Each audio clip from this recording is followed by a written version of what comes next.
Hello and welcome to Perspectives. My name is David Schoeneman. I'm your host on this program. I hope you've been enjoying the program over these years, and if you have and you've been watching, you know that we mostly speak about political things. People are passionate about politics here in Nashua, all around New Hampshire, but especially here in Nashua. But believe it or not, there are things that people are passionate about besides politics. I found that to be a bit surprising, but there are a lot of things. And today we have a guest who's passionate about what she does, and it's not politics. I'm here with Clarice James. Clarice lives in the area, and she's an author, and she started writing a number of years ago, and she's written a lot of books that have been published and are out there being sold and being read.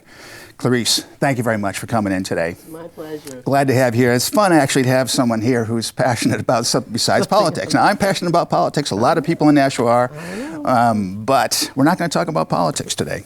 I want to talk a little bit about authorship. Now, my wife wrote a children's book. It's called Too Many Pockets, and it's based on life in the Schoeneman household between Dad and our son, me and our son. And it's a story that she wrote, and it was fun for her to do it. It kind of told our family story, and she looked to you for some help and advice. And I really appreciate you haven't done that for her. Well, she just looked for me for advice. She had the talent. And I read the book, and I recommended it to a lot of other people, and they got it too. Well, thank you very much for doing that. For their grandchildren too. So yes, well, thank you very much for that. So let's talk about how you got started in writing, and we got some of your books here on the table. I'd like to find out how you got started in writing and what kind of genre you're doing, and just tell us, because to me it's very interesting. I would love to be able to write. You probably could. You probably could. I'm not so sure about it. You have plenty of stories to tell, and that's what it is. It's storytelling. And I think, you know, writing to me, people said, did you always know you wanted to write? And I go, I just did it. It just came naturally. I didn't wake up and say, oh, I think I'm going to be a writer. It's just what I did. Some people are naturally athletic. Not me. So, pen and paper, I'm fine with. Nothing more than that. So I just, when I was a kid, I wrote notes. I was the letter writer in the family, and you know, I had 4 brothers and 1 sister. My sister was a nurse. My brothers were all stone and brick masons, and they're all very good at their job. And but one day my brother said to me, when I tried to help him on a job, why don't you stick to putting your letters together in sentences, because I wasn't very good at that. So that's so you followed his advice. I did. I followed his advice, and so I just started writing. And usually it was the church newsletter, or it was a local article for a newspaper, or Christmas story that I got published in the local newspaper. I was busy. I had children and working, and so I didn't think about writing a novel. It wasn't until I was widowed early on that as the time went by, I decided to write a memoir. Not the kind of sad, you know, memoir of being a widow. It was more like funny things that will happen when all of a sudden you find yourself single, or poignant things. And so I decided to write a memoir, and I was working on that many years after he had passed away. And the memoir was going to be party 1, because I was a waitress. I had been a waitress, and that's the term we use when a single person came in. We have a party of 1. And so that's what I felt like. And just a quick, the opening of that book tells the story of what really happened to me, is that I had finally gone to the restaurant that my husband and I used to go to every Friday night for date night. And when I went in there, it had been quite a while, they didn't recognize me. And somebody directed me to the table that we usually sat at. And then the waitress said, will there be another person joining you? And I said, no. And she said, well, then would you mind sitting at the counter? We like to reserve our tables for 2 or more. And so I was like, okay. And I went and sat. It was just a little family diner type. So I sat at the counter, and I waited and waited, and no one came. And finally I just got up, and I walked out. I went up the street to another restaurant, and an Irish waiter, hostess was there, a lovely hostess, Irish waiter. They sat me at a really nice table. I was by myself, and while I was waiting, he came over and brought a magazine and a newspaper and said, I thought maybe you'd like something to read while you're waiting for your order. And I said, oh my goodness, this is a story. And so I started to write it, and then I met my husband-to-be, and I said I was having a hard time with putting real characters in there, and he's the one that suggested that I turn it into a novel. Now, were you writing that with the memoir with the intention or the desire that it would be published one day? Or was it Yes. for yourself? No, it wasn't for myself. Well, usually when you're writing, it's partly for yourself, but it wasn't for myself. I just thought, well, maybe I'll get it published, and I hadn't really researched that. The thing about writers, and Shannon knows this, your wife knows this, the writing part is the fun part. The business part Yeah. is the tough part, because you're not familiar with that. You may know how to write, but you have to reach out to agents. You have to who have to reach the right editor, who have to reach the right publisher, and so I hadn't even gotten that far. So Yeah, it's hard. And I know that you're right about Shannon's experience. She loved the writing. Yeah. And she liked to write something else, and she kind of toys with Right. plot lines, and she has an illustrator, kids' Yeah. books, so there's illustrations and all Right. that, and she's Yeah. worked on it. But the business part of it, she really did not like. Yeah. She really did not like. A lot and that's of the part where writers- you got to slug yeah. it out. Yeah, they don't like promoting themselves either. I don't like promoting myself. Yeah. Well, I just say, well, my answer to that is, if you've been given a gift, you're expected to use it, and you have to let people know about it. If you've been given a gift, so that's and I entered that one in a contest, thinking I could win a contract. I'd been to a couple of writers' conferences, and I was a semifinalist one year, and then I was a finalist the next year. With the same book. With the same book. And so the third year, I said, I can't enter this same book. They're sick of reading it. So I entered my second book, and I won the book contract with that second book. Huh. And it was a conference in Harrisburg, Pennsylvania, and my flight home got canceled. And another lady that was on the same flight with me, she was canceled too. So we agreed on staying in Harrisburg and renting a motel room together, and come to find out, she was an editor who was in the process of buying a publishing house. No kidding. So she ended up wanting to see Party of One, and that's how I got the contract. Wow. So I've stayed with them, Elk Lake Publishing, since then, because she was really good to me. Are you still friends with her? Yeah. That's wonderful. Yeah. How many years ago was that? That was like 2014 or 15, something Wow, like that. Yeah. Isn't that something? What a funny turn. Yeah, I know. A coincidence. I don't believe in coincidences. No, I don't either. I like the term divine appointments. That's we right. just don't know. No. And something happens. I think we should always kind of getting a little sidetracked here, but Yeah. I think we should deal the hand that we're given. Right. And if it comes up aces, fine. But if sometimes it doesn't, Yeah. and so your plane is canceled, and Yeah. you got to get a car, you got to find some hotel room. That's not aces. It's not aces. But you deal with the hand you're dealt, and look what happens. You I know. meet a publisher, I and then know. you get your books I published. know. She's, yeah. Wow. Then her offices are actually in Plymouth, Mass. And so my daughter lives in Plymouth, Mass. So every once in a while I go down there. So she had said to me, she emailed me and said, next time you come visit your daughter, we'll meet for coffee. And she showed up with a contract. That's Wow. a surprise, So that was a good surprise. Isn't that something? Yeah, it's a small publishing house, but it's a traditional house, meaning I don't pay, and she does treat us like family.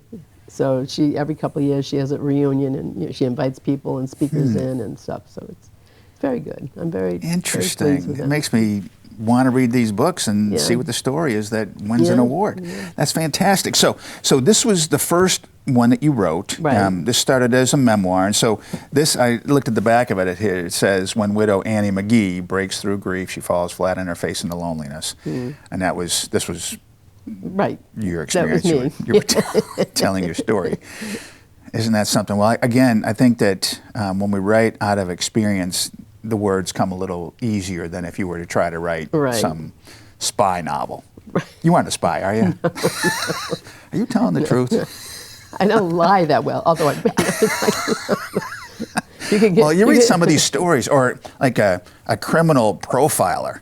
I read some of these stories I have in the past. Sometimes I don't even want to read them because it's like, Yeah. that's a little too much knowledge there. Right. And it makes me think, who is this author? Yeah. that knows so much about the psychotic mind. That's not what we're talking about here, folks. No, we're not talking about that.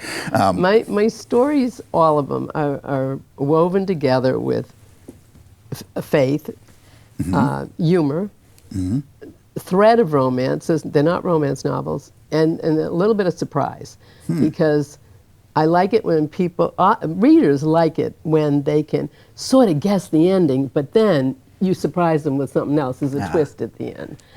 They won't fall for too many red herrings, you know. So you give them, they go, oh, that's a red herring, and they're so happy because they guessed it. But then you give them a little twist at the end, and they like that. So that's what I try to do. It's just fun. I have fun with my characters. I start to talk about them like they're real, but some of them in Party of One, like some of the dates she went on, were real. And they're names changed to protect the innocent. Yeah, Yes. I would change their names and their appearance, but the experience was the same. There were very few experiences. Let's talk about the second book. The second book is down here. Doubleheader. This is Doubleheader. Yeah. And so this character, you said, is the daughter of this character here. So there is a little bit of a link. A little bit of a link. Are there links from these books to your other books? There are links from these two books here. In Manhattan Grace, the character in Manhattan Grace, the main character, is a character in this book. I see. And then even in The Girl He Knew, that book there, that takes place in Plymouth, Massachusetts, and some of the characters that are in Doubleheader are in there, but they're not main characters. I see. You know, so you just a little bit of connection. You know, it's just.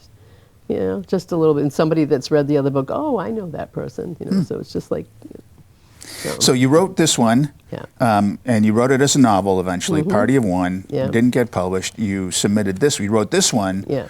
Not a sequel, but a common character. It's standalone, yeah. It's a standalone. Are all these books standalone, essentially? Yes. They're not kind of sequence. So a standalone book. And then this one won the award and got published, and your publisher wanted to do this one, too. That's great. Now, did you have somebody besides a publisher that you sought advice from as you were writing? I did have an agent for a couple of years. I had one agent that was from Texas. He was a definite cowboy from Amarillo, Texas, and when I went to a conference and met with him the first time in person.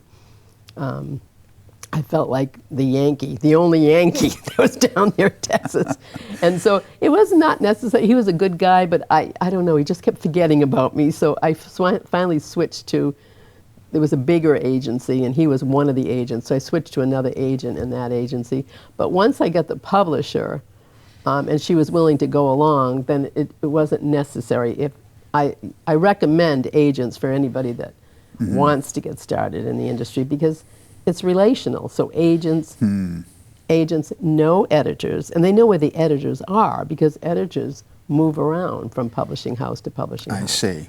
So it's relational, and they say the best way to do that is to go to conferences, and went to one in Texas. I went to one in Indianapolis, Harrisburg, and Connecticut, different places, wherever I could go, and met some people there and heard some, So writers are a group of people like anybody else, and they're willing to help you because they know they all started at the same place. Yeah. So. Well, it was a big help to Shannon, to my wife Shannon, to have someone with some experience help out a lot. So I really do appreciate that. Now, tell us about the genre here. Are these mysteries? Are they? No. No, I wouldn't say. Women's contemporary fiction usually has to, that's what all of my books are, except for this Women's one. contemporary fiction. Fiction, yeah. As opposed to romance novels, which are very focused on girl meets boy, boy and girl have a fight, and girl and boy get back together. That's basically it. My husband used to say, whenever a movie would come on TV, he'd go, 15 minutes of agony and 10 minutes of joy. So I don't do that. So I mix up the agony and the joy. So it's whatever problems a woman is going through. This girl here finds out that she has a brother she didn't know about. Even her late father didn't know he had fathered this child. Oh. And she idolized her father. So she's dealing with this, but so she's searching for the brother, and she's a sports columnist. She works with her other brother, and there's this going on. She's upset with her mother because her mother, you know. So it's family dynamics, and how people work through whatever if they're real problems. In fact, the whole thing about the woman here, her husband having a one-night affair, that story came from a friend of mine who told me that happened to her friend, and the woman had to forgive her husband every day for a good year before it was completely, you know. Before. And that's part of the story. Yeah. We don't even. He find out about it in this story. We don't find out about it until Oh, I see. Oh, I see. Right. Yeah. Oh, I got it. So it's just little bits and pieces people will tell me, and I go, oh, okay. You just kind of put that away, and maybe it'll come up in a story. So that's how I got that. I wonder if there's going to be. Is there an agent from Amarillo in here somewhere? No. It sounds like something that should be there. The agent from Amarillo who said. This is a good book. Yeah. Yeah. Now, are people contacting you for advice, like Shannon did, or yeah? And you do some speaking and whatnot. I was funny because I said I don't know, it was a couple months ago. All of a sudden, I had one person over here ask me something, another person. People would come. I said, why are they all coming all at once? So what I did was I knew them all, basically. I knew them, slightly. And I said, well, let's all get together and I'll tell you what I know. And so I met, and there were 8 of them, and it was funny because 4 of them were writing children's books. I'm not a children's author. That's a whole other genre. And so I said to them, you 4 should get together, because one of the young women is self-publishing her children's books, and it looks like she's doing a pretty good job. So I suggested they get together, but I gave them the basic. They were very appreciative, and and then I do that whenever, even before I was published, I was organizing author events. I remember going to some meetings that you had at Bonhoeffer's Cafe. Oh, right, the Word Weavers. Yeah, yes, Word Weavers. I remember that. Yeah, for 2 years I facilitated the Word Weavers, and then we broke off, and the ones that were working on novels, I would meet. There was 6 of us, and I would meet at my house. Apart from that, and so a couple of us got published from there too. I mean, we were working. So even before I was published, I was helping other authors or organizing events. And now when somebody asks me to help them organize an event, or they help me. I'd like you to join me in this event. And I go, you just want me to organize it? That's all right. So it's okay. So how many books do you have? I've 5 of my women's contemporary fiction have been published. These 5? 5 that I've written. I'm working on a 6th, but I kind of put that aside to work on this one. What do we have there? This is Say Grace. It's a scriptural field guide to weight loss. And honestly, what it is a compilation of scripture verses relating to the reasons or the emotions or whatever that cause people to turn to food instead of or before they turn to God. Food, like any stronghold in your life, whether it's food or alcohol or drugs or anything. So like I tell people, I've given this to people, and I said, you can put smoking in there instead. You can put this in there instead, So I did that for personal reasons. My husband, David, who passed away 18 months ago, he was sick, and I was being really sloppy about eating and just turning to food. It was a tough time, and I just wasn't paying attention, and I was gaining more weight. And I said, years ago I had done a series of 7 booklets, 32 pages, that's it, and different topics. And I had started to collect verses for this, and so then I continued. So every day, every time I did my daily Bible reading or devotional, I would write little verses down that kind of spoke to me. And then I started to put it together, and I would actually I would run them by him to make sure I wasn't taking these verses out of context and trying to fit them to what I wanted to. And so he really did help me in doing that. But in the process, it wasn't like it's not a diet. I tell people it's not a diet. Yeah. It's seriously just, just spending time in the Word of God is transformational. It is, and I think you have to get to the real root there. That gets to the root. Right. A diet never gets to the root. No. That just gets it's a No. Band-Aid at best. Right. It doesn't get to the root, Right. and that's the issue, whether it's whatever kind of Right. issue it is, drugs or smoking or Yeah. alcohol, whatever. Yeah. And that's- You got to get to that point. Right. And now I'm working on a second in the series. This is going to be a series. The second in this series is a scriptural field guide to grieving the death of a spouse.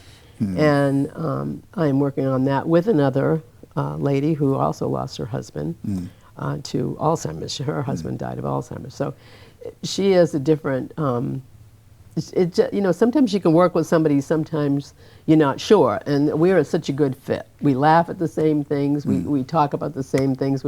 We have, more verses, we're always checking up each other and seeing what we're doing, and it's been very therapeutic, really. And along with that, I looked around the church that I go to, and I said, oh, there's another widow, and there's another one, and there's another one. So we meet once a month after church and have brunch. Oh, great. And it's been a blessing because, we were when widows leave church, or single women too, but when they leave, you always think that the families are going home and having some Norman Rockwellian dinner together when all the kids are playing on their devices and the mother's doing laundry and the father's watching football. But we think it's Right. So Right. it's been fun. Yeah. I'm curious about how you write a book, whether it's the nonfiction or these fiction books. Do you have an outline? Do you handwrite it? Do you type it? Or do you start with the story, like you know what the ending is before you start? And how do you decide how many chapters to make, and what's the form? I like the technical aspect of things. I know how pieces go together. One of the really important things to find out if you want to write a book, fiction, nonfiction, or whatever, is to research, before you even start, research what the market is out there, what these different publishers, what kind of book do you want to write? Go to a bookstore and take a look at the different areas and see what's out there, what isn't. I'm not saying you have to read every book, just kind of take a look. And then you go and you find publishers that are looking for your types of books. See if there's a market out there. And then you go, okay, I think I have an idea that'll fit. Writing is a team sport. You have to, the agent, the editors, the publishers, you have to work with them, and just because you have a great idea doesn't mean it's going to be something that they can take now. Maybe they've published 3 or 4 books like that, but so they're not ready for you, or they've done too much of it. Have you changed the course of your story to fit what a publisher has said, or have been able to say, my story will work, and they say your story will work too? My publisher has not asked me to change anything. I'm very fortunate in that she trusts me, and the editors that go over my book, they'll always find some little thing, but it's never a content change. It's usually just, grammar, punctuation, or they think another word is better, or they're thinking of my reader. They don't. They think they'll understand this better than that way. But it's never a big content change. But publishers do that, and editors do. But the process, everybody's different. Some people do a very detailed outline. Some people just sit down. They call it seat of the pants writing. You just sit and you write. Stephen King writes like that. Really? Yeah. Wow. And then his first, I don't read too much of Stephen King. I don't read any of Stephen King because he scares me. But anyway, and other people like me have a story in my mind, and I start. I see. And then I go a little further, and then I go a little further, and then I go, oh, I changed this. I better go back and change this before I forget that I haven't changed. You know what I mean? Mine is probably a hybrid system. Okay. And that's the way it works. And then I have slush piles where I keep things that I'm not ready to use yet, and everybody's got their own way of doing it. But do you ever work on 2 books at the same time? It's not easy for me. No, I bet it's not. No, for anybody, I would think. Well, I say my memory isn't good enough to I'd get the characters mixed up. Oh, that's could be a book. There you go. They could bump into each other. Didn't it make you an Amarillo? No, I am working on fiction and nonfiction. Is even that's different because I can go to the fiction and the nonfiction, but they're two different things, you know. But, yeah. Have you had conversations with your readers? Have you had a chance to meet with your readers? Yes. Or get feedback? Yes, it's amazing. You know, to have somebody say to me, "You wrote that book just for me." I don't even know you, but they said that. Doubleheader was one. Really interesting. Somebody had gone through that experience. You wrote that book for me. The Party of One, I get it all the time. Manhattan Grace, somebody from New York contacted me and said, "You must come here all the time." And I didn't want to lie, but I don't. But I just did a lot of research. Yeah. And the only thing, on Doubleheader, one time I got a lady that gave me a 4-star review on Amazon instead of 5, and the reason, she's quoted, the reason why she didn't give me a 5 was because she hated Boston teams. Okay. Well, right. you're hearing from your readers, and I so know. that's a good thing. I Sounds like a do. character somewhere too. Yeah. Huh. Interesting. And where are your books sold? They are mostly sold on Amazon. We're not endorsing, where to No, buy they're books. mostly That kind of. sold. We're You just can order them asking. online. Or mostly everything is on Amazon now, or Barnes and Noble, or you can. But that's where they're sold. Yeah. That's great. Or if you see me at a local author signing, you can. Now, do you have any just pop in. signings coming up? Any? You just do talks? Do you have anything coming up? I have something coming up in different parts. I have something coming up in Easton, Mass. In June. There's something coming up in March on the Cape. I have. I'm trying to organize things now for the spring. And if someone were to reach out to you by email and say, "Hey, where are Sure. you speaking next?" You'd be happy to answer those questions. And go to my website and check it out. What is your website again? ClariceGJames.com. And if they sign up, they can get my newsletter, and I'll have them on my list. That'd be great. Clarice, we're out of time. All right. Look how fast that goes. This is fascinating. I love it. I tell you what, I've been to concerts and I come out thinking, I wish I could sing. I talk to an author, I come away thinking, I wish I could write. But I work on motorcycles. That's what I do. All right. Well, thank you very much for coming in. Great to You're have you here. welcome. And as your next book comes out, I'll be glad to have you again. Okay. So thank you very much. And folks, I want to thank you for tuning in, too. My name is David Schoeneman. I'm here with Clarice James, a local author, and we're talking about a passion other than politics, a passion for writing and for sharing our stories. Thank you very much for watching. If you like the program, hit like, subscribe to the channel, and take a look at some of our other shows, too. We got a motorcycle show called Schoeneman's Garage. Be glad to have you join us there. Also airing on Channel 96 here and in YouTube and now on Roku. And Kevin Avard, some other friends of mine here have shows as well, and I encourage you to tune in to those guys also and see what they have to say. But thank you for tuning in, and we'll see you next time.